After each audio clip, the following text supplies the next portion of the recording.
Well, it's been a heck of a week, hasn't it?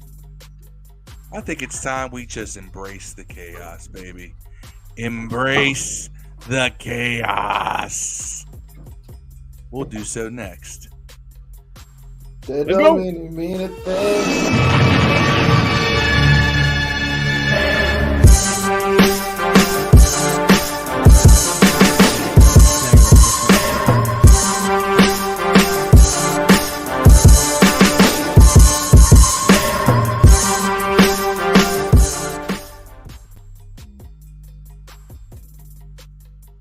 Good evening, everyone. Welcome to another episode of Command This. What is it? It's October 20th. Daggone. Where is this season going? I tell you, anything. This season, man, it's going by so fast. But here we are. It's week 7 for the Mighty Commanders. And we're sitting at 2-4.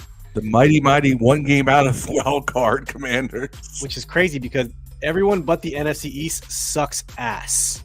That's the bottom line, and that's insane. It's almost like our 2020 season when the entire NFC East just sucks altogether. Can you imagine? Can you imagine if somehow, some way, the entire NFC East makes the playoffs? I mean, I'd have to go back and look. I bet you it's happened before. No, it's never been possible with the playoff seeding. It hasn't. Nope, because now you have more teams that can get into the wild card. You have that extra wild card. Yeah, that's interesting. Well, let's kick off the show, fellas. Well, this is episode 154 for 155 for your boys. Been doing it for a little while now, and so here we are. It's Packers week 7. Whoa, man, week 7. Packers at home. How y'all feeling? Feeling like I will put my ass on a seat cushion. They're giving them out, right? Supposedly. After the game. They're smart. They know better. They know better. Don't mess around. Yeah, so let's just kick it right off. 2022 Packers. We had our friend Chigunz scheduled to come on the show tonight. He couldn't make it, but he did send us his thoughts, which we'll get into here shortly. We'll give you his thoughts as a diehard Packer fan living in Chicago, which is kind of weird. But it's just kicking it off. Dev, what's your overall impressions of the 2022 Packers, man? How you feeling about it? They're struggling just like us. They don't have a lot of weapons on the outside that I'm scared of. They still have a absolute god amongst quarterbacks in Aaron Rodgers. Yes, but I think after that, they're a good team. They have players that can make plays like Jair Alexander, plays like that out there.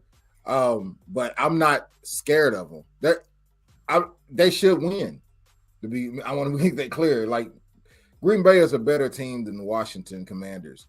I think that we have some players and some players that'll make their team have some trouble. I think we're a matchup problem for Green Bay. So that I'll start with that. I don't really fear anything about those guys. Nothing besides Aaron Rodgers. Right, Aaron Rodgers is it. He's one of the GOATs, man. I'm not gonna salute to the real A-Rod. He is one of the GOATs, first ballot Hall of Famers. You know what he's capable, but he has been struggling. Phil, what's your initial impressions of the 2022 Packers?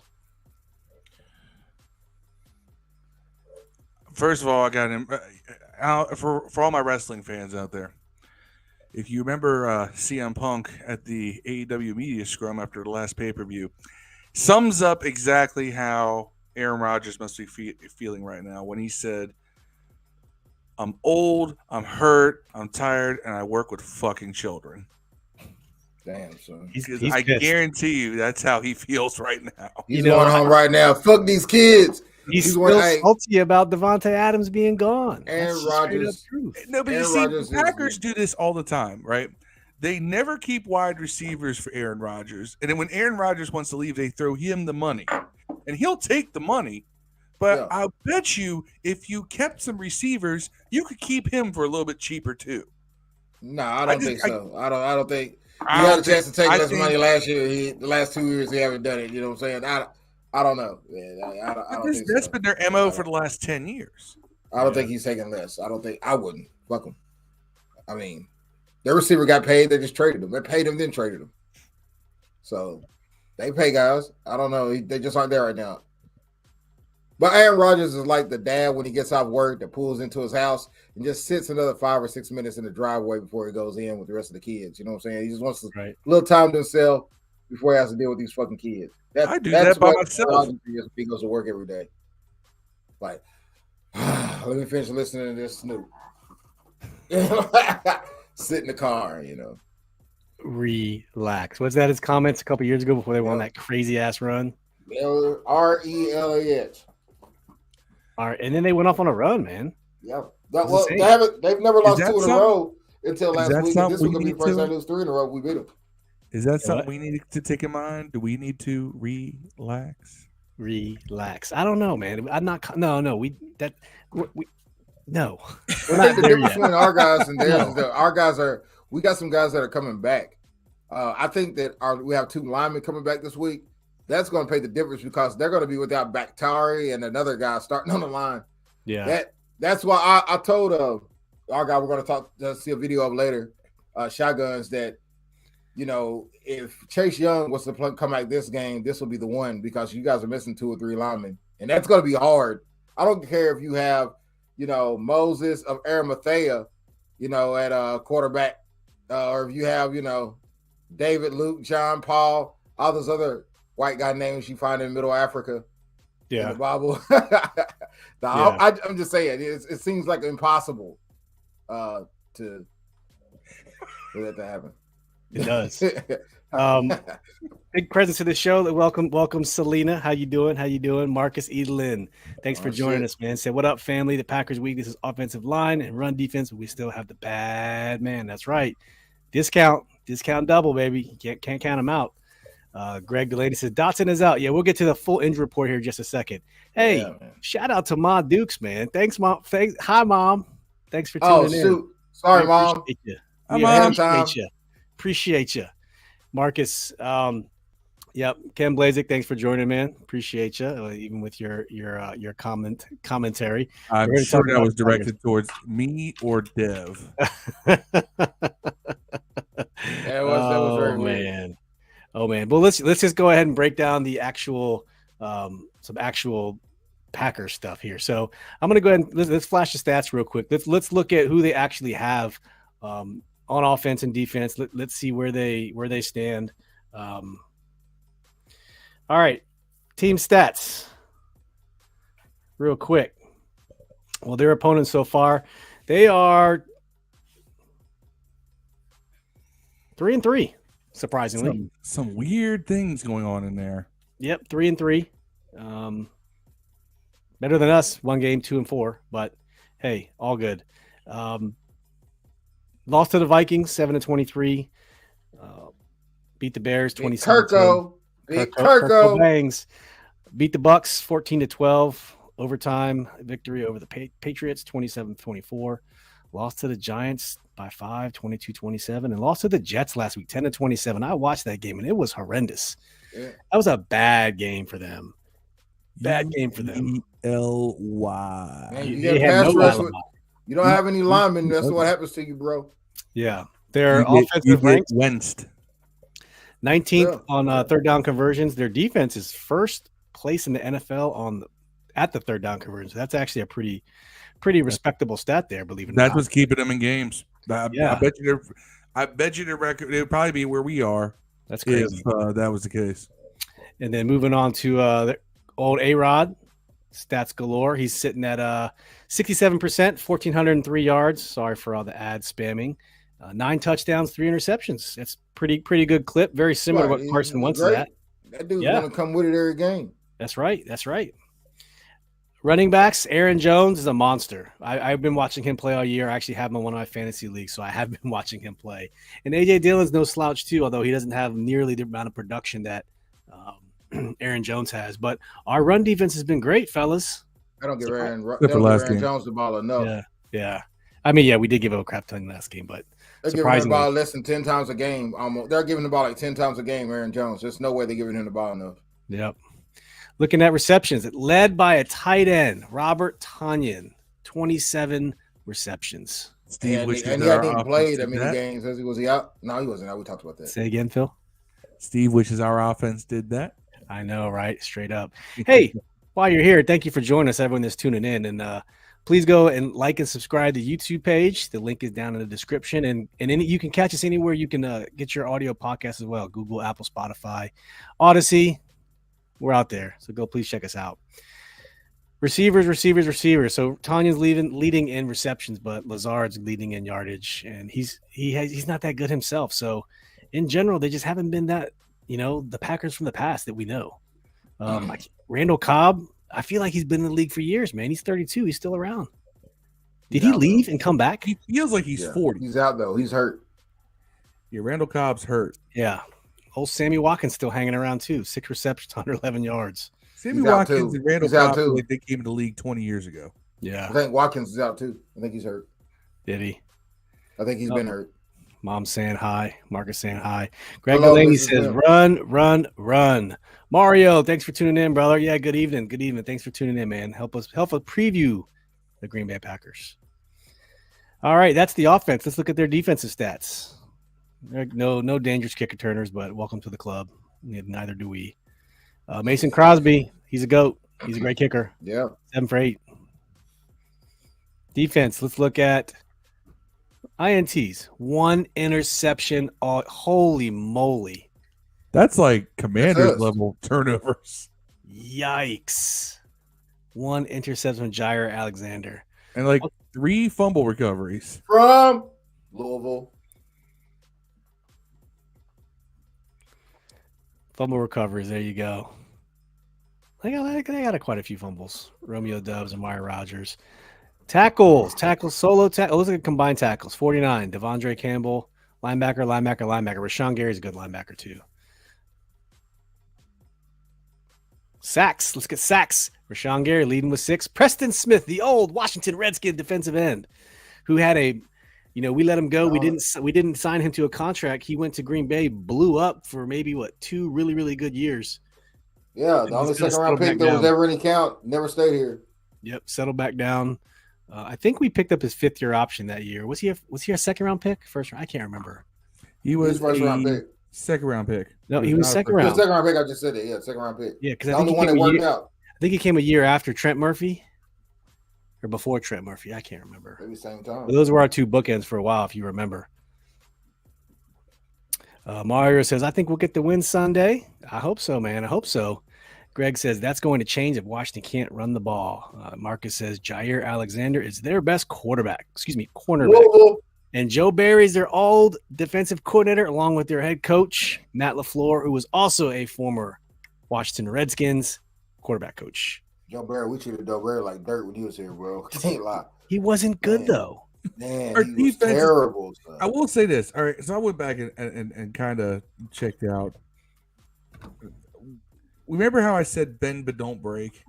That was the epitome of Joe Barry's defense. That was the epitome of a Joe Barry. That was the epitome of Jim Haslett too. Like when we've had good teams, we've had division-winning teams minus the Rivera slide in. It's been all based upon offense moving the ball and defense just hold them and be opportunistic. Like they'll give up yards left and right, but they will get turnovers and such. And it was interesting. I actually watched 2012 week 17 when we clinched the division over the Cowboys. And it was interesting to watch because that defense would give up yards, but they also got 3 or 4 picks in that game. And I think we're kind of running the opposite now. Like we're stuffing people at the line. For the most part in the run game, we give up big plays, but we're just holding them. Field goals, keeping the point levels to a point that if our offense can move the ball, we can actually do some damage. Problem is, you can only do that so long. If your offense isn't moving the ball, your defense is going to eventually break. Eventually, And yep. I think we need to take a look at that. By the way, Marcus Edelin, best defensive coordinator we ever had is Greg Williams. I would say that Richie Pettibone has something to say about that. Oh no, man! Defense like 3 years ago was pretty rough. Richie Pettibone's defenses, when they were on, they were on. You gotta remember they had one that helped set the turnover margin record, and then we had another one that led us to a Super Bowl in '91 that only allowed 224 points the entire season. Except for when they made him interim head coach. Right. I think that defensive team was better. An old team that was about to fall apart due to the salary cap. I think that team, obviously the defense is better, but we're talking about just coordinators. You think what would you think that Greg Williams would have done with that squad, bro? You know what I'm saying? Possible. It's possible. You can't underrate Pettibone because that man was actually really, really smart. He could draw up defenses that could match other teams' players, because he's the same guy who, he could find ways to keep Randall Cunningham in check and then find ways to keep Joe Montana in check. Two very different quarterbacks. Yep. Well, we have our friend Chigunz, who had the pleasure. We had the pleasure of sitting with him last year when we played the Packers, and I'm gonna go ahead and play his video that he left for us. He's a diehard Packers fan, so let's take a listen to see what he has to say. It's only a couple minutes long. Check it out. What's up, Steve, Dev, and my boy Phil Eel. So, yes, we back at it again. Same thing should happen, just like we did y'all last year. But last year, I ain't gonna lie, we did get a little lucky though. I will say that probably was a touchdown by y'all quarterback. But anyway, last year, whatever. But this year, definitely not the same Packers that I'm used to, but a little adjustment that we got to do. I feel y'all got a different squad. Losing some teams that y'all should beat. Y'all got a better quarterback, but he's hurt. So now we get to play Heineke again. That's fun.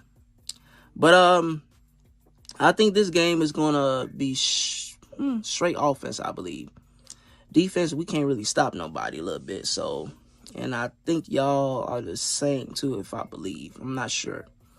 Y'all air rushers are pretty good.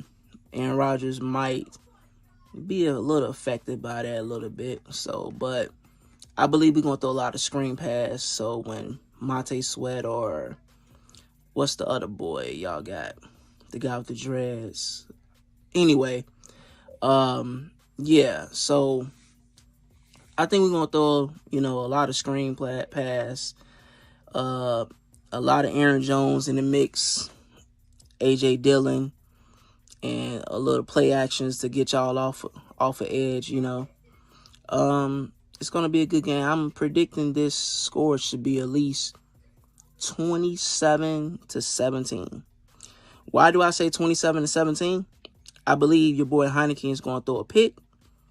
Going to put us back in the mix in a little bit field goal range and score off of that. But I think who's going to have a big game is going to be Aaron Jones. I'm looking at Aaron Jones to probably at least have at least 105 off of 25 touches, probably less than that. Dub is going to catch the ball in the end zone. I believe y'all boy Doxson, if he's back, he's going to get loose, But, yeah, it's going to be a good game, man. Wish I was there streaming with y'all. It'll feel a little funny, just recording this video. Feel weird. Yeah, I need to shave, too. Sorry. Been working so much. But, yeah, man. We're going to own y'all just like we do the Bears, so get ready. And, Dev, the Knicks up. Bye. Well, damn, that hurt. By the way, why can't hear you, Steve? You muted, Steve. I said that's our boy Chigunz laying it down. Yeah, why does he sound like cream corn on Black Dynamite? Cream corn. I'm running things. Cream corn, man. Old Cordero. Man. Well, he said some things that were I agree with. Certain things I don't know if I fully agree with.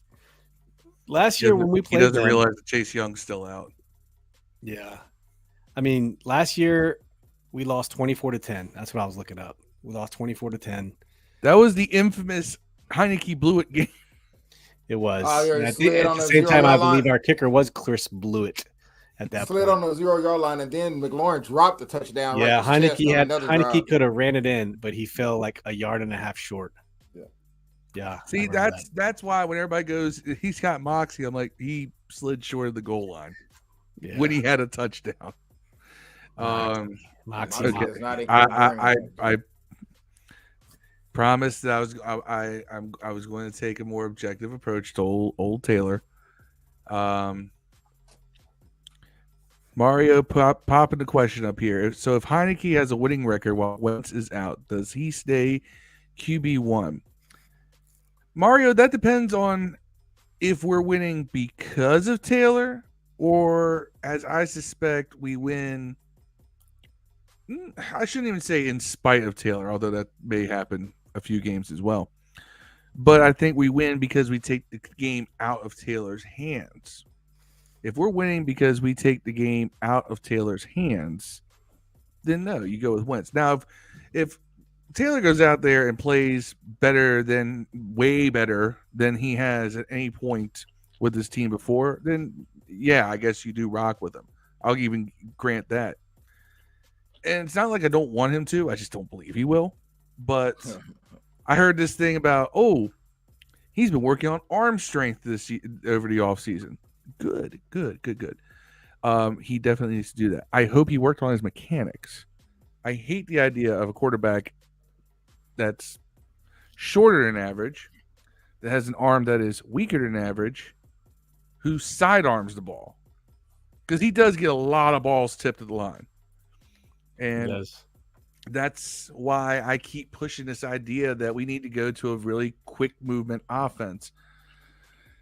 And I think you need to start using Heineke the way you use a mobile quarterback. You run RPOs, but you actually allow the quarterback to keep the ball. He can run. Do it. It throws teams off, make teams guess. All right. One of the problems has been that teams know what we're going to do because we just do the same very bland stuff. And then Wentz can't do anything because the defense knows what's going to happen before it does. Yeah. Marcus says, pro RD line and linebacker is better. Colin, our interior line is not as good as last year.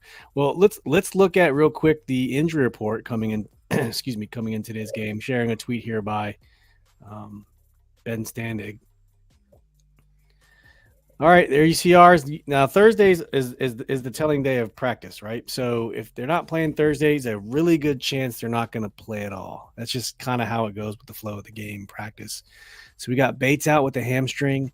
De'Ami Brown didn't participate with a groin. Quarterback Tariq Castro Fields with a knee. I don't even know who that guy is. I think he's just depth guy. William Jackson, I'm pretty sure we know the rumors behind that one that they're getting ready to move him.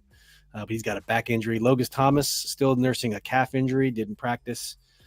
Carson Wentz with the right finger. We know the deal with that. Running back Jonathan Williams still hurt. That's 2 games in a row.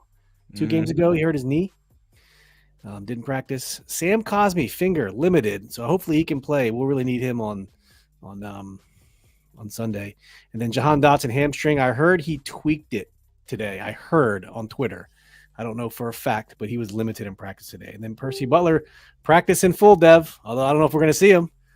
He practiced. Please. All right, let's move on to the Packers. Randall Cobb, ankle, did not participate. I don't know what that's. Oh, he did not participate. Center Jake Hansen, bicep, didn't participate. Mercedes Lewis, that guy's still in the league. Didn't participate. Rest. Wide receiver Christian Watson, hamstring, didn't participate. David Bakhtari, who's a phenomenal tackle on the older side, he's limited with a knee. Elton Jenkins with a knee at guard tackle. Rashawn Gary, full practice. Aaron Rodgers, right thumb, full practice. Rodgers. So the Jets have a phenomenal defense. I don't know if you guys know that, but they do. They beat the shit out of Aaron Rodgers last week. That guy was on the ground like you wouldn't believe. Yep. Like, gonna be on the ground today too. Tomorrow Sunday too. I hope so. Aaron says, we can only hope he's learned from his mistakes. I think he's too small to play quarterback, lacks the quarterback skills. Like Phil said, tops balls, high throws, deep throws underthrown, better run ball. And hey man, to go back on what he asked about if they think that he will keep the job if he's winning when Wentz comes back, when Wentz is healthy. I always go by the philosophy of you eat what you kill. You know, if he earned it, he gets the job. Yeah. But like Heineke already said once, though, man, they got like 28 million reasons to why he should be starting quarterback the remainder of the year, regardless of what happens. So that's true. You never know. There's also a business side of it, man. So you never know. Yep. You never know. I mean, he's limited. He has his ups and downs. He does lack that arm strength. It's not that people keep referencing the preseason throw that he threw a laser over the middle of Cam Sims. That was from like the 10-yard line. When we talk about arm strength, we're really talking about deep like out. His ability to hit that, you know, the token NFL throw is like the deep out. You have to throw it way in advance. It's got to be perfectly placed. Like he can't make that throw. I've never seen him make that throw. And that's okay. It's a very, very, very hard throw to make. It really is. But, you know, that's what we're talking about. No one says he can't, you know, throw the ball 50 yards because we've seen it. He winds up, you've seen it, Phil, on Twitter. He puts his entire body into it. He can throw it 55, 60. He puts his body, his soul, and the souls of his unborn children into into those throws. Yeah. Greg says more like 40 reasons. Yeah. And Aaron says, the one thing I like, this would be Heineke's best game as he is well rested. Yeah, he's well rested. He should be well rested. He ain't played all year. I hope he's rested. You know, for our sake. Times he came in well rested, we lost. So yeah, and we got our bye week coming up soon too. So you know, it'd be nice to we got another 5 weeks for that. Yeah, I mean it can't come soon enough. We got a late bye week, but we got Giants bye week Giants. So all good. All right. With the next thing let's get into is players to watch on offense and defense. And Phil, I'll start with you, man. Who do you think we should be looking for on the Packers offense and what about their defense? Packers offense is going to be running through Aaron Jones because their passing game is so uneven. I mean, I know Aaron Rodgers is making chicken salad out of chicken shit. He really is. Because, you know, he doesn't have a great set of receivers. He's got adequate receivers, you know, guys that someone like Rodgers can make better. But really, it's Aaron Jones. Aaron Jones is the spark plug on that offense. We saw what Herbert did to us last week, only on a handful of carries. Aaron Jones, I think, you know, could do the same thing if we don't key on him a little bit more. You know, we can get to the quarterback, but we got to make sure that we stop Aaron Jones or at least contain him. So that would be a big one. On defense, normally I would go with someone who does any kind of pass rush for them. But on defense, I'm going to say Jair Alexander because he's going to be drawing lots of Terry McLaurin. We know that Taylor loves Terry. That's the one receiver Taylor will throw the ball to a lot is Terry McLaurin. Now, that also means that Terry's routes are going to be cut short about 5 yards from what they are now with Carson. And you've seen that because I've pointed out that Terry's averaging 3 more yards per catch with Wentz than he did with Taylor last year. So you have to realize that you're going to be seeing a lot more Terry involved in the offense, but it's going to be a shorter passing game. Alexander has to be able for the Packers to be effective in mitigating any kind of use of our wide receiver weapons. He's got to shut down Terry at the line, and that's, I think, going to be a big key. Is if Jair Alexander can shut down Terry at the line, because they start running those quick passes. Terry finds the ball 8 yards downfield, 6 yards downfield. You can dink and dunk your way down if he's not stopping them. Yeah. All right, Dev. How about you?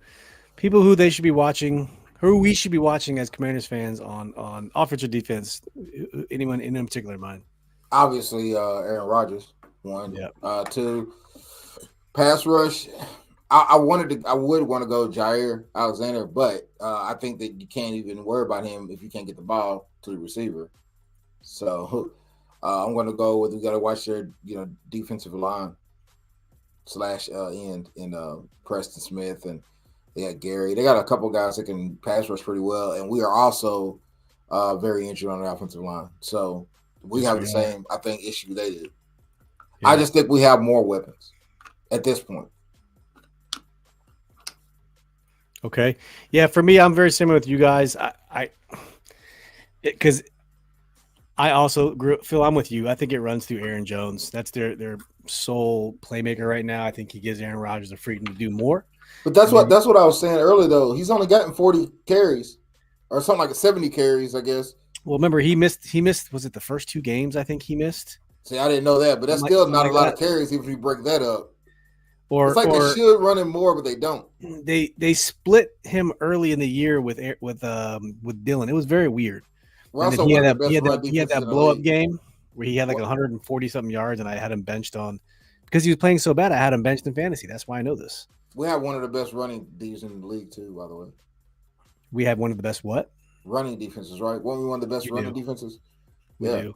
I know that Henry got a lot of yards on us, but Henry ran 38 times or something. He did. He ran way more than he should. Right. It wasn't a lot, so I don't know. I'm not as scared, and I'm not scared of Jones because I think they just don't give it to him enough to be scared. Not that he can't do it, not that he can't beat us. I just don't think they give him the ball enough. Yeah. I think he gets like 15, 20 touches the whole game. Well, last game against Chicago skewed the rankings because right now we're now 25th against the rush. We've allowed 790 yards rushing. I'll take that back there. Over 200 of those came against the Bears, though. Right. So the Bears really kind of skewed that. Our passing defense is now 15th in the league in terms of yards. It's not bad. Not bad at all. And on defense, I think it runs through Rashawn Gary, leading the team in sacks. I think we gotta pay attention to him, and with our offensive line, with the way it is, it could be a weak spot that could be exploited. Some of these comments, Greg says, Packers offense, Packers tight end. Yep, Robert Tonyan, he's a good dude. Good dude. Yeah. Aaron says the other guy's good too. Yeah, Aaron Jones, the wide receiver, are terrible, and the tight end is okay. Greg says the Packers defense, Jair Alexander also. Louisville. Marcus says the 2 running backs on offense and defense, Rashawn Gary, A.J. Dillon, and Aaron Jones. Who he's talking about, people. Aaron says, I feel a win this week. Not sure why. Okay. I do too. Charles Crawford, thank you for joining us. I really feel like we're going to win, but I also thought that about the Titans game. So did I. I think a lot of us did, man. I think a lot of us did. I think there's a sense I don't know why, but it seems like with all the, and we'll get to this, people, but with all the random distractions going on lately, it seems like whenever this starts happening, the team itself tends to embrace the chaos a little bit, and they tend to, take, toxins in, fresh air out, kind of deal. Like the worse it gets, the more they seem to come together, and we saw this in 2020. 2021 wasn't as bad when it came to this. 2020, oh my God, it was just like this. Every week a new Dan story and all this, and the Wilkinson investigation and all that. In 2021, but COVID happened after. We ran the street. COVID. But the thing is that whenever things seem to be getting really bad from the outside in, we seem to get better from the inside out. Meaning, the outside being the fans, the media, the ownership, and all that, and then from the players and coaches on out, they seem to bring out. They come out better. And I don't know why that is, and maybe that's something where we should be giving your true colors shining through. I felt like that needs to be playing in the background. That's why I love. That's what I felt like. I think that if that happens again this year, maybe we should give Ron Rivera more credit because he's able to hold this team together and actually put out something productive in the midst of all the chaos going on from the outside. Preach. So that's now, granted, we haven't seen it yet. I could be totally wrong. That could not happen this year, but we've seen it happen in the past. So yeah.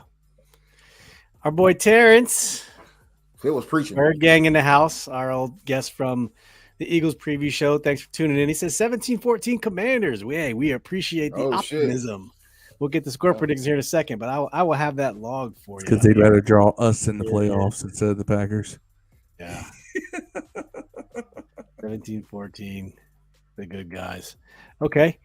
Hey, Ref the District's in the house. What up? Nathan, Trevin, Stoner, if you haven't already done so. Go check them out on Facebook. You can search the search bar, type in Ref the District. Hey, great Washington Commanders podcast, along with all other DC-based sports. They're just kicking off their Capitals and Wizards coverage because you know what? Wizards coverage on the net. It's hockey season and it's basketball season.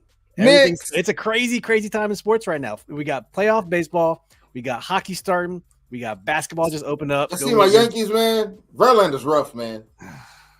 Verlander is great, bro. Yeah. Not beating that guy. Terrence says, I see Heineke having a breakout game. Knows the offense. I see him catching the Packers off guard, 17-14. Hey, I want to see that, and I'm with you, T. That's why today I had to rock it. This was my spite purchase, the legend of. Bought this in 2020. Spite purchase. Don't let him fool you. Purchase. Yeah, he stood in line like the iPhone. He stood in line overnight outside with the Heineken store over their shirt, man. Aaron says, I believe the defense will have a good game. Router Rogers getting them. Yep. Terrence says, Wizards look good. Better than my 76ers, man. Yeah. Ben Simmons on his Nets team now totally flopped. He had like 2 points. That dude's bum, man. Did nothing, absolutely nothing on the Nets. We'll talk about that at a different time. But okay. So we talked about players to watch for. Let's just go on to Washington wins if, and then we'll get on to some sports news here for the Commanders. So Washington wins if, Phil, go ahead. Washington wins if they go to everything I said last pod. So for all the new people, you go to more of a horizontal passing game, a lot of bubble screens, quick slants, make the passing game an extension of the run, ball control. You keep the ball out of Aaron Rodgers' hands, keep it out of Aaron Jones' hands. You keep their defense on the field. You make use of Brian Robinson. You make earlier use of Antonio Gibson, right? You do all that, and you can win. And that is the sauce that you have to put on this offense in order to win with Taylor Heineke. Taylor Heineke did his best last year when we kept it short, sweet, and simple and kept the ball in our hands and not in the opposing team's hands on offense. That's how we did that 4-game win streak last year. That's how I think we might be able to pull off a streak this year with Taylor Heineke, as much as I have just absolutely dumped on the guy. Yeah. There is a way you can win with him. It's not going to be spectacular. It's not even going to be pretty, but it can happen. Yep, fair. Hey, what's up, Mr. Titan? Thanks for joining us. Said Commander's about to make a turnaround. Hey, this is what Heineke does. Yeah, I think Mr. Titan's a closet fan of our franchise. We love Mr. Titan. If you go back to the channel, check out our enemy intel on the Titans. All of his information for his YouTube channel is in there. One of the best Titans content creators, man, doing it. Does the Titan cribs, interviews with all the great players. It might be because he's in Dallas. Yeah, he is in Dallas. Go check out his interview with Brian Arakpo, former Washington Redskin. Right. Great interview with O'Brien, doing a cupcake store now. Greg Delaney says the Redskins offense, Robinson Defense Saint juiced. Rip the District says if they run the damn ball, Packers are number 1 versus the pass, 25th versus the run, and they also are number 1 versus that third down defense conversion. So that's something else we got to watch for too. It's going to be tough. Terrence says Washington wins if Heineke can control the game, win the turnover battle. Defense needs to get pressure on Aaron because he really has no go-to guy. No, he doesn't. Cobb's hurt. He's got Lazard, who's been up and down. Jets beat the living piss out of him last week. If you guys saw that game, that dude could not stand upright. So the opportunity's there. I mean, it's definitely there. Dev, what do you think? Washington wins if what? Justice, he said, don't turn it over. Minimize beating yourself. Make the Packers beat you. Don't beat yourself. That means no penalties on third downs. You know what I'm saying? Don't muff punts, drop passes, Samuels. Don't get driven 5 yards in the backfield on your quarterback's legs, Noel. You know, like we can't snap the ball correctly. Minimize mistakes, bro. Fair. Like Phil said. Marcus says Scott Turner needs to be more. If Scott Turner is more innovative with Curtis Samuel and J.D. McKissick, Cam Sims, short passes, screen emotion. I just dropped Cam Sims for my fantasy team. J.D. McKissick is about to go. I mean, I just dropped J.D. for my fantasy team. With 3 running backs, I don't think J.D. does anything. I know J.D. was his outlet last year. He loves J.D. J.D. is going to be the slot receiver taking over for Dotson. Yeah. J.D. will take Dotson's space. Aaron says Washington wins if we don't turn the ball over, play good defense, and convert third downs. George Sunil, thank you for joining. Says Taylor needs to roll out more. Carson should have been rolling out more. Will Scott do it for Taylor? Carson was really good on the rollout. I don't know why we didn't do it more. Yeah. What's the over under him getting hurt and Hal playing by the end of the game? Ooh, we'll talk about it in a second. Mario says Washington wins if we eliminate the penalties. Yeah, I think Washington wins if we can keep Rodgers with pressure. He's at the point in his career, if you remember where Brady is now, where Peyton was, the first sign of pressure, he just kind of falls down. And I can't blame him because he's just trying to survive, right? And so last week versus the Jets, anytime he felt pressure, he just kind of fell down. And I think we're going to be at it. If Montez continues to do what he did last week, and Payne and Allen and Tier and F.A. Obata, my sleeper defensive lineman, continue to do what he do, they're going to be in for a nice. For those who said I'm wrong. I did not think F.A. Obata was going to be what he's been. I thought Shaka Tony was going to be that guy. Yeah. Well, and Obata's turned out to be that guy. So good on him. And hey, that was a slick little pickup we made during camp to get him. Yeah, so shout out to my boy Scott Hartley. Met him at the first opening day at Theismann's. We had a fan get together by DC Tweet Team at Theismann's. Is that a strip club?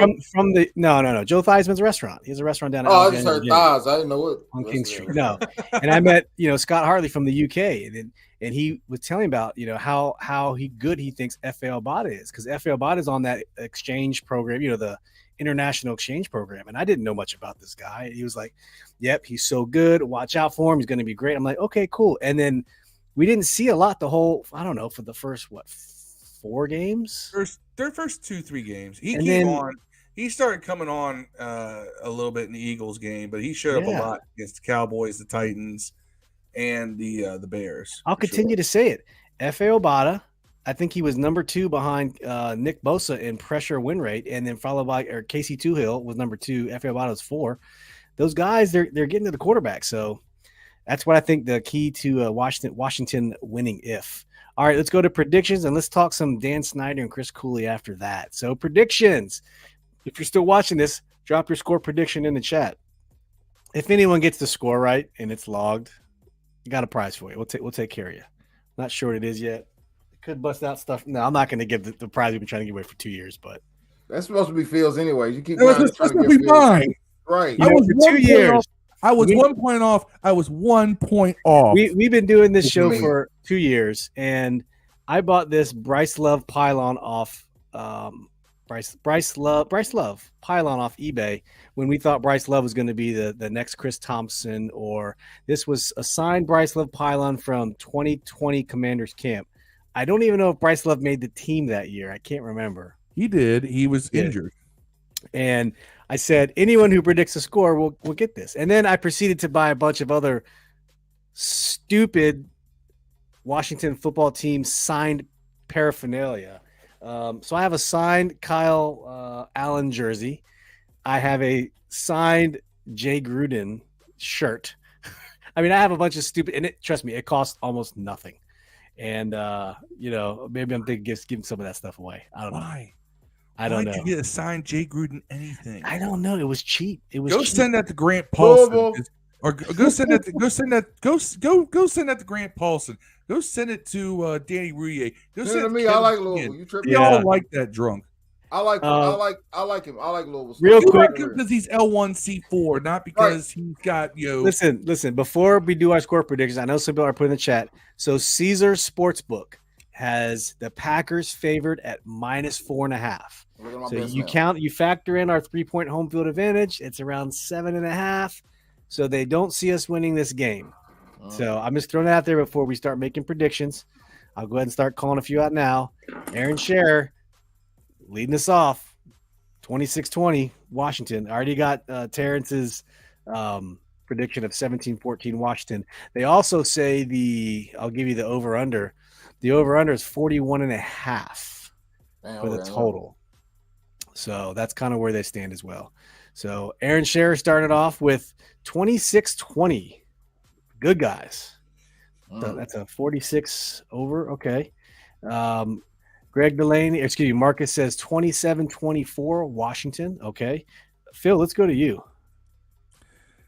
This is going to be ugly. It's not going to be high scoring. You have two offenses in flux and two defenses that have moments. And I think the defenses are going to have moments this week. I'm going to heat myself for this later. 19-17 Washington. We're going to play ball control offense, and that's what's going to save us. But that also means that I am leaning on Joey Slye to win this game for us. All right, fair. Gav, what you got? I got 24-17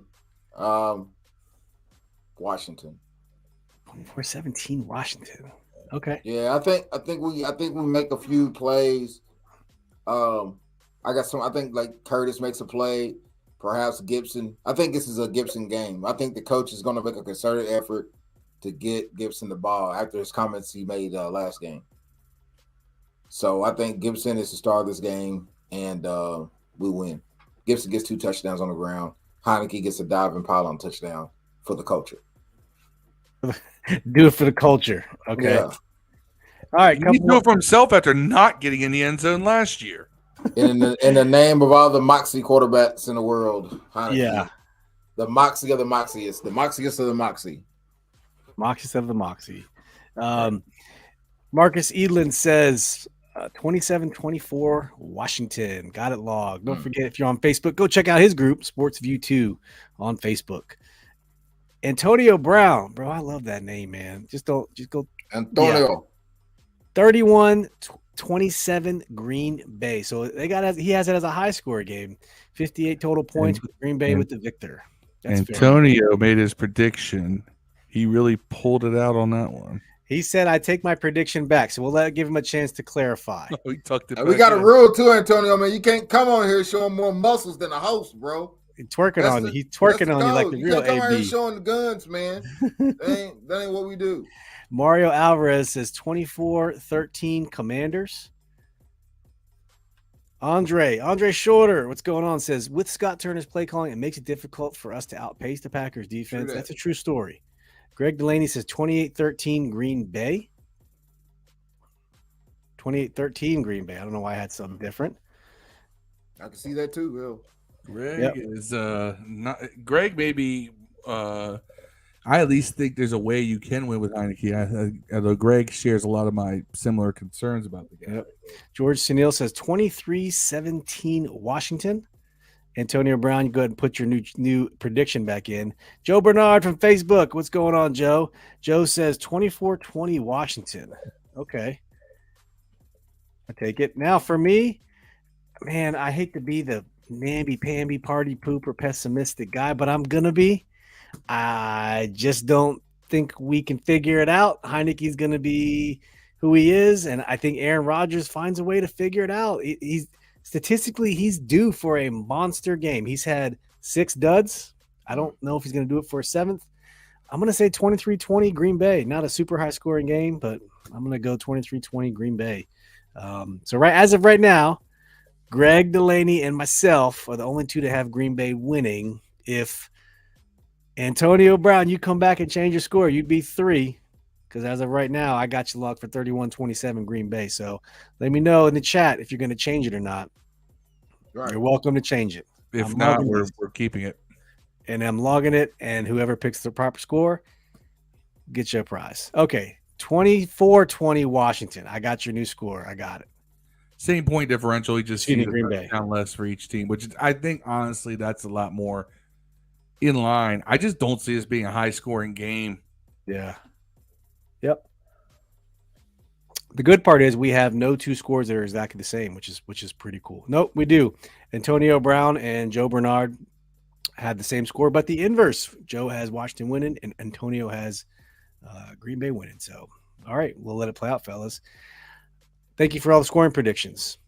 All right, let's talk some Chris Cooley. We had recently, if you guys know, this is the homecoming game coming up, and they're bringing in all of the homecoming people. That they're doing what they're doing is they're honoring the greatest Redskins, or 90 Commanders, Redskins, whatever you call it, of all time, and they're talking. They brought up the fact that Chris Cooley said he wasn't attending, and here's exactly what he said.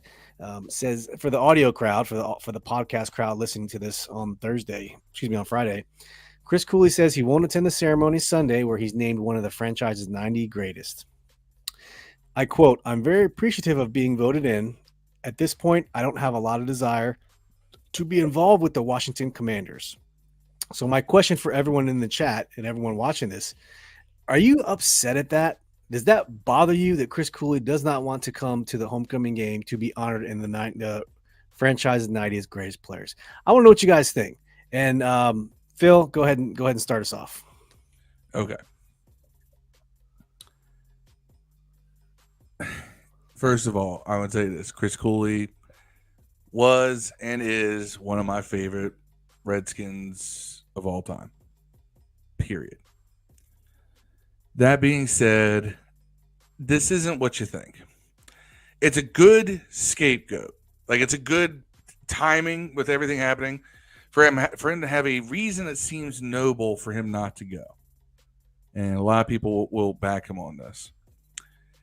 However, you have to realize that Chris Cooley parted ways with this organization in a very acrimonious way.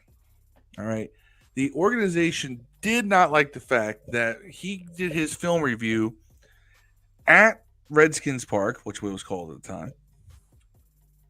And he was extremely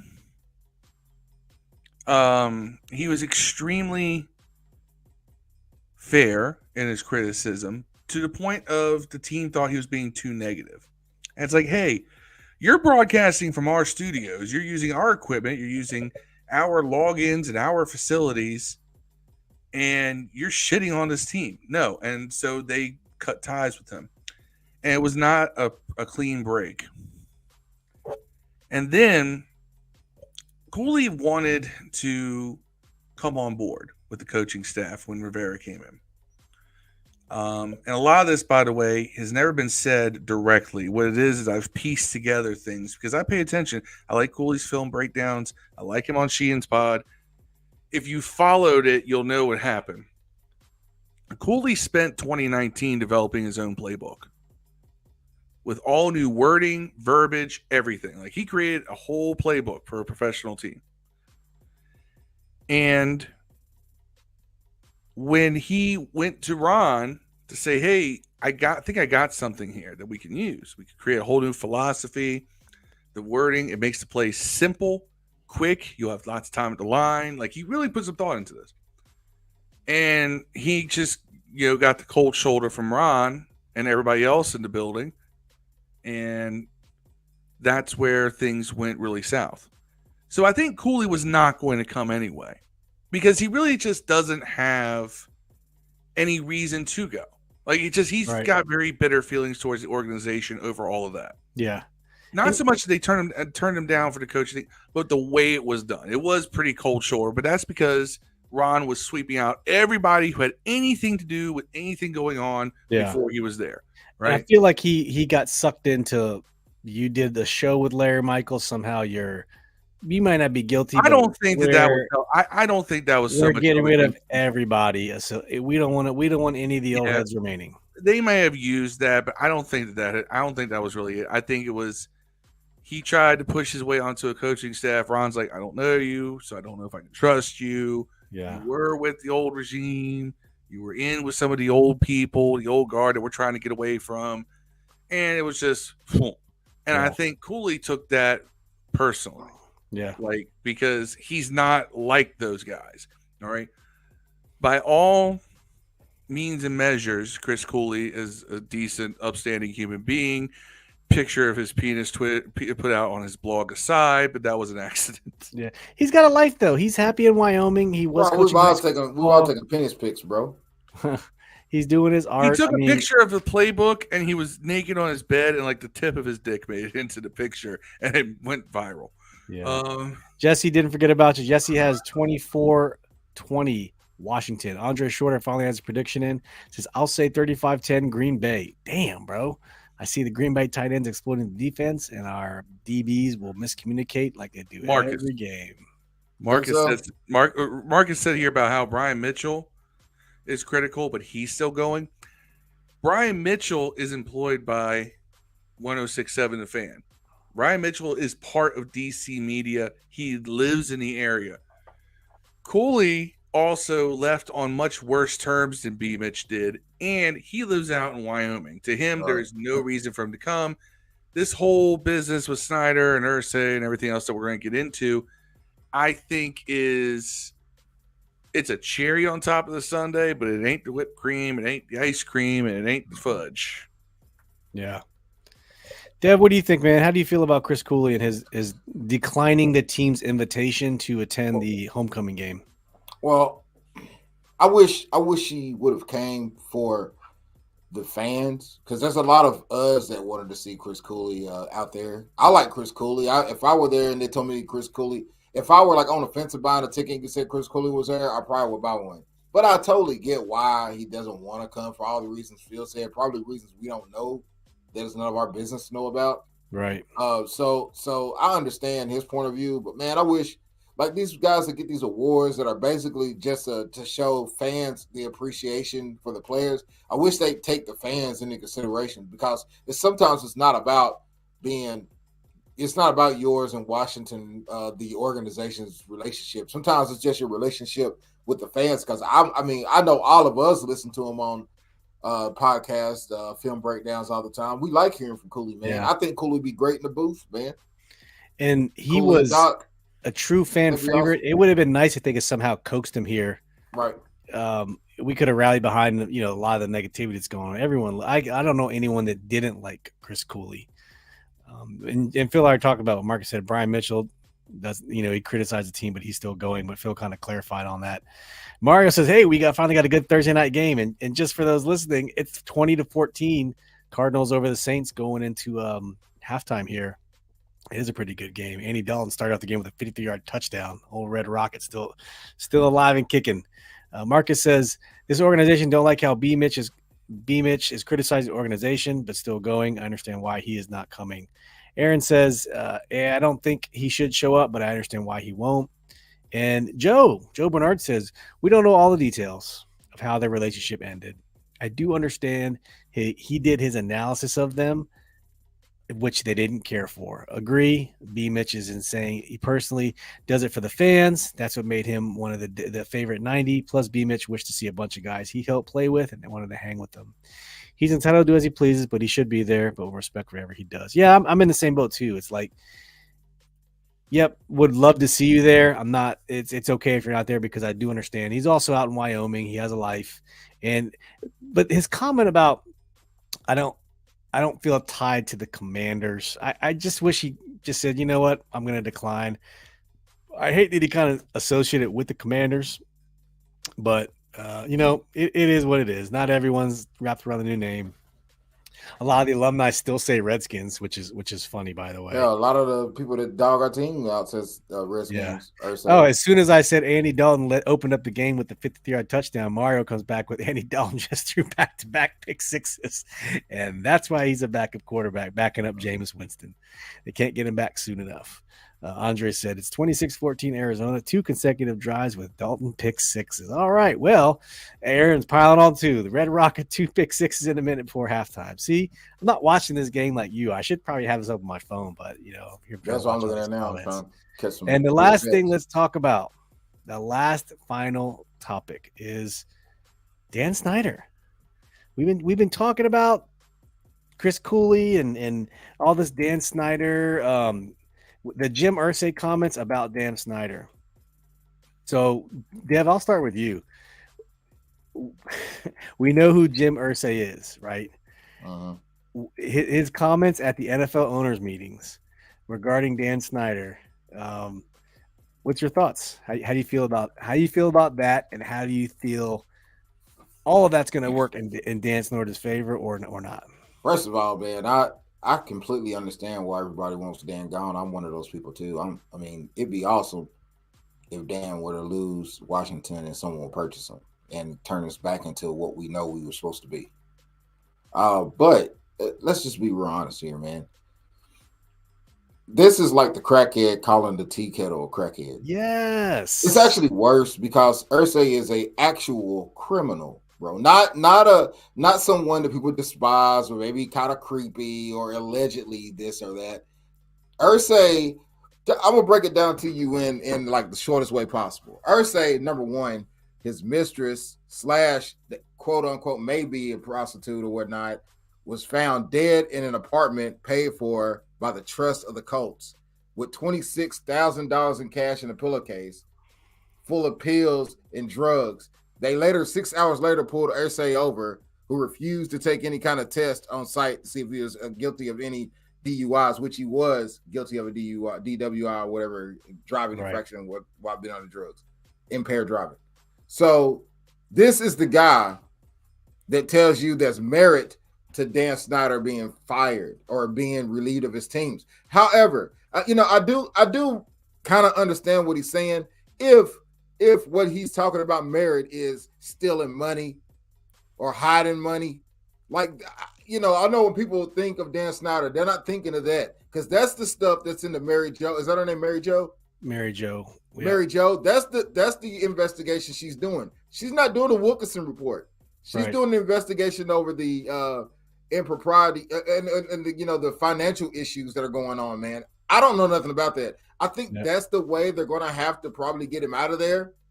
And Washington fans will take any way possible. But I'm going to be real honest, man. I really do care about how people get treated by the cops. There's a famous slogan out there, Sister Soldier, I think she said, an injustice anywhere is an injustice anywhere, meaning that, just because somebody's a sleazeball in the ass doesn't mean that they should just have some shit done to them because they deserved it. You know what I'm saying? They deserve the same kind of fight as you and I deserve. And that's all I'm saying about Snyder, that, hey, man, if you ain't got no proof this guy done this stuff, you know what I'm saying, quit busting him out about shit you don't know if he did or not, because it's hurting the stuff that he did do. It's hurting anybody believing the stuff he did do. And Irsay's a jerk, man. Irsay's the worst person to listen to, bro. He's the worst. He made those comments. He made those comments. He was like, "Well," and I think we need to see everything that's out there. Like, why didn't you just say nothing then? Right. I think that he's talking about financial improprieties, man. I think that's going to be their hang up. That might be the only way to get him out of there, because the rest of the stuff, the airplane incident, the dinner incident, the workplace environment incident, are either indirectly aimed at him or someone else that he hired. They're not him. You know what I'm saying? Yeah. You can prove. They're not. Let's watch this 20-second clip real quick. If it will play. merit to remove him as owner. Here we go. That there's merit to remove him as owner. I think it's something that we have to review. We have to look at all the evidence, and we have to be thorough in going forward. But, I think it's something that has to be given serious consideration. And I'm high right now, so I know what high looks like. But that is the first time we've seen another owner actually say something, which it was, in itself, to everyone who wants this to happen, it's fantastic. Hey, have you ever wrote a book? Have you ever read a book or read any kind of story told to you from a crackhead's point of view? Yes or no? Exactly. So why the fuck should we start doing it now? You know what I'm saying? Like the guy is a crackhead, bro. Yeah. I mean, Mario has a perfect point. How are we going to feel when ownership just gets transferred to Tanya? And they're like, Tanya, we're going to vote you out of the league. Like, y'all ever get a chance to go on Google? There's this guy from Adair County High School down here in Kentucky where I'm from, right? I can't think of his fucking name. I interviewed him. He got busted. He's like, he won state championships in basketball, and he got busted for like possession of coke. And he had like a gang member amount of coke in his house. He had like a cocaine cowboy amount of coke. They like federally raided him. Like some stuff went down. He lost his coaching job. It went down to his wife. His wife was on the sideline on a walkie-talkie getting players from the husband in a crowd. That actually happened in high school. So what do you think is going to happen in the NFL whenever he cedes power over to his wife? He's going to be sitting at home on a cell phone telling her what she should do. Marcus said, did Irsay get some of your weed, Dev? That's what he said. Nah, Irsay ain't on no weed high, bro. If he's on a weed high, ahead, Phil. You be straight. That might be some pills. I'm going to echo a lot of what Dev said. Look, we all know, and I've said this from the beginning, you show me a smoking gun, I'm on board with getting rid of Dan. Until then, a lot of it is just words and a lot of association guilt, not direct guilt. If this had come from any other owner, well, almost any other owner, I would be like, yep, he's done for. But it came from somebody who's legitimately, and I know indie fans are going to start trumpeting all the charity work he does. And, we love Irsay as an owner. Okay, first of all, Tony Dungy and Peyton Manning made you look really good. Made him look really good, right? Yeah. Now, Irsay is legitimately a worse human being if you just look at history. All right. If you look at known history of the owners of this league, no one is a legitimately worse human being than Jim Irsay. Now, hookers and blow. I don't think that Irsay. I think there are other owners who probably feel like Irsay. Sure. Yeah, for sure. Do I think 24 of 32 do? No. Man, the problem I have with Irsay might be. I don't think so. Now, here's the thing: none of the owners like Dan. They haven't liked him since the whole incident where they all colluded to suppress player salaries in an uncapped year, and Dan didn't, and they fined us $36 million in cap room over the fact that we didn't illegally suppress player salaries because he violated the spirit of the John Mara. That was a John Mara initiative. All right, yeah. If John Mara had come out and say this, I'd say fuck him too. Now, if Kraft comes out and says it, too, by the way. Yeah, he did. If Kraft comes out and says it, or the one of the Bartolos, or somebody comes out, somebody who is a respected owner, and the Bartolos got their own stuff, but still, Jerry Jones comes out and says it. That's one thing, dude. But when Irsay's the one you're gonna make your public face, it feels like that's the sacrificial lamb. It's like, you know what? We want to put it out there that some of us don't like Dan. He can fall on the sword. We don't want. We gotta put somebody out there we already know has dirt, because they all know Dan's got dirt on them. So they throw the guy out there that we already have dirt on. Hey man, what's the name? Hey, what's his name again? I don't even want to say his name, man. Irsay, he is Aegon Targaryen, bro.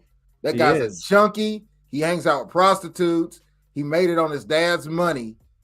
He's Aegon Targaryen. If you watch House of Dragon, that's him, bro. Jared said Dan Snyder out here sounded like Nino Brown.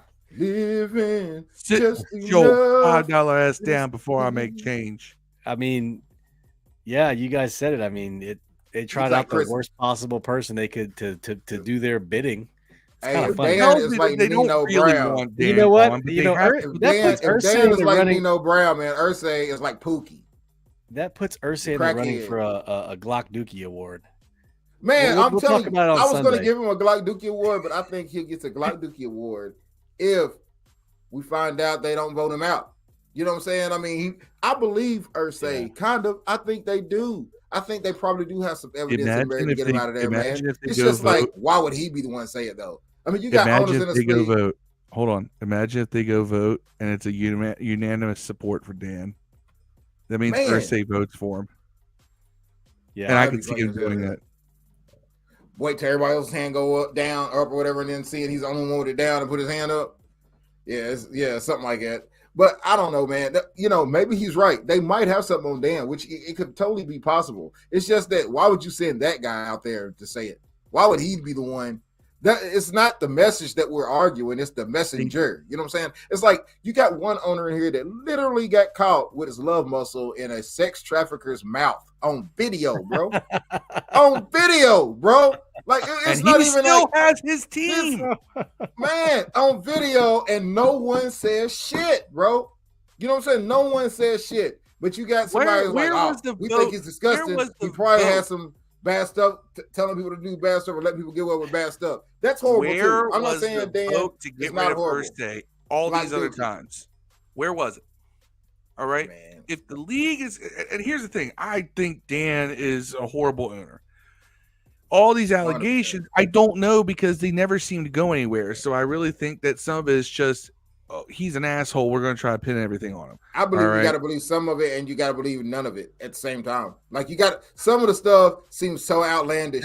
Believe half of what you see, none of what you hear. Man, Jay got the last Glock Dookie award. Irsay, man, look, I'm not giving it to you until the vote comes through because you can be right, bro. You can be right. I do believe Irsay is not lying that there's merit. I'm sure he has the information and he probably made a mistake when he said that and try to backpedal. Whoa, wait a minute. We need to wait on evidence. But you're the wrong guy to send the message out, man. That's like sending Michael Vick out in a in a dog commercial. You know what I'm saying? For dog food. Hey man, you want to buy the best dog food? Don't trust anybody else. Trust Michael Vick. You know, you wouldn't listen to that shit. No. It'd be like sending Mike Vick out. It'd be like you ever saw like give advice about how to find a man, but ain't got a man? You ever seen those type of chicks? Like, I can give you advice how to find a man, but ain't got a man, dog. That's the kind of or marriage counselor. They never been married. Sending Irsay out there, sending Irsay out there to get this message is like sending Mike Vick out there to sing "In the Arms of the Angel" while the sad dog pictures. Right now, you can feed this dog for $2 a day. Like, damn. Oh, I got to turn those. I can't watch those videos. I just can't. I can't watch the African ones because I always see like a fly roller skating on a nigga's eyeball. Like, blink, nigga. Like, I don't understand none of these. You ever notice Sally Struthers got fatter as she did those commercials, man? She probably Who was we really feeding? Who were we really feeding? Sally Struthers donut fund. Man, she got less and less hot the more food we sent to that motherfucker. Oh man, probably in trouble for that one. Well, that's the music, fellas. That's the transition. We appreciate everyone for tuning in. Hey, we got the Packers on Sunday, 1:00. Oh, we got Dev's lyrics tonight. No, I will replay that with the instrumental so we can talk over it.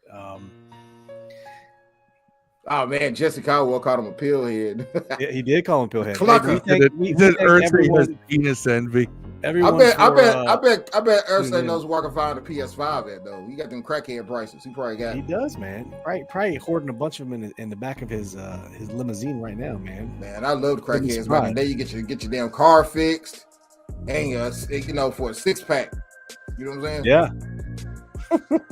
Hey, thank you everyone for tuning in, man. This is a great live stream. We got the Packers on Sunday at 1:00. We'll see how it goes. They're favored by 4.5. We talked about the ups, the downs, who to expect. What do we think? We got our predictions logged, and I will say, if anyone who logged, Chariots, Chigunz, Dev, me, Aaron, Greg, Marcus, Antonio, Mario, George, Joe, Jesse, and Andre, man, if y'all lock in if I got your score locked in here, if you hit it, we'll send you something as a free gift, man. Right. We appreciate you tuning in. All the other ones who I mentioned, Ref the District. Shout out to you guys. Who else did I miss? Anyone else in the chat here? We had a bunch of earlier.